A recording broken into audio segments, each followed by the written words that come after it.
भगवान विष्णु महादेव शिव की पूजा होती है, मंदिर भी हैं आपने देखे हैं, पर ब्रह्मा जी की पूजा नहीं होती है।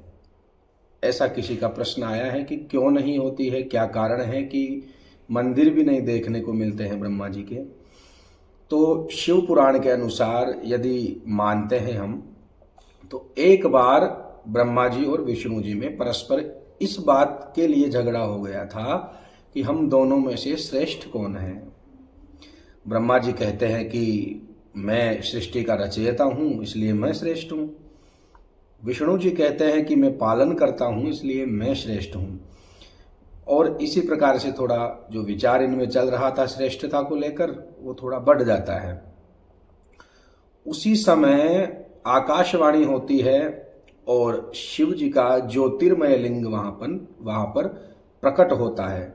शिव जी का ज्योतिर्मय लिंग वहाँ पर प्रकट हो जाता है और आकाशवाणी करके शिव जी कहते हैं कि जो इस ज्योतिर्मय लिंग के और छोर का पता लगा लेगा वही श्रेष्ठ कहलाएगा। अब ब्रह्मा जी ने कहा कि ऊपर का पता मैं लगा के आता हूँ और नीचे का विष्णु जी लगाएंगे। विष्णु जी ने कहा ठीक है, कोई दिक्कत नहीं है, कोई कष्ट नहीं है मुझे, मैं ऐसा कर लूँगा। अब भगवान विष्णु चले गए और छोर का पता लगा कर, लेकिन उनको कोई अंत नहीं दिखा, तो वो अपने स्वस्थान पर आ जाते हैं।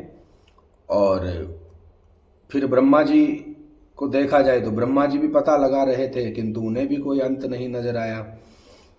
तो अंत नहीं दिखने के कारण ब्रह्मा जी आए अपने स्थान पर और सोचा कि मैं झूठ बोल दूंगा, असत्य का सहारा ले लूँगा। मान सम्मान की बात है, श्रेष्ठता की बात है, असत्य का सहारा मैं ले लेता हूँ। और एक दो प्रत्यक्ष गवाह भी वहाँ पर, प्रत्यक्षदर्शी भी वहाँ पर ले आए। आकर जब पूछा गया शिव जी के द्वारा, लिंग से आवाज़ आई, शिव जी ने पूछा कि किसी ने और छोर का पता लगाया आप में से? विष्णु भगवान कहते हैं कि ये लिंग ज्योतिर्मय लिंग अनंत है, इसका कोई अता पता नहीं लगा सकता है, तो मुझ में तो ऐसा सामर्थ्य नहीं है। किंतु ब्रह्मा जी से जब पूछा गया तो ब्रह्मा जी कहते हैं कि मैंने पता लगा लिया है और ये दो प्रत्यक्ष गवाह भी हैं। किंतु शिव जी ने कहा जब अनंत है कोई, उसका अंत आप कैसे पता लगा सकते हो? इसलिए ब्रह्मा जी, आपने असत्य का सहारा लिया है। आपको श्राप समझो या ये दंड मिलता है कि आपका जो अर्चन है, पूजन है, वो कहीं नहीं होगा। और काल भी बताया उन्होंने, कुछ काल तक, मतलब कुछ समय तक आपका ये पूजन, मंदिर वगैरह ये नहीं बनेंगे और आपका पूजन भी नहीं होगा, आप पूजनीय नहीं है, क्योंकि आपने मान सम्मान के लिए असत्य का सहारा लिया है। अब जो असत्य के सहारे से मान सम्मान कमाता है, झूठी शान कमाता है, जिसे हम झूठी शान कहते हैं, जो झूठी शान असत्य का सहारा लेकर कमाता है, धन कमाता है, वो पूजनीय नहीं है, वो वंदनीय नहीं है। यदि आप ऐसा चाहते हैं कि भाई आपको मान सम्मान मिले, तो आप सत्य का सहारा लीजिए, धर्म का सहारा लीजिए। इसलिए ब्रह्मा जी का पूजन उस समय से निषेध है। किंतु कुछ समय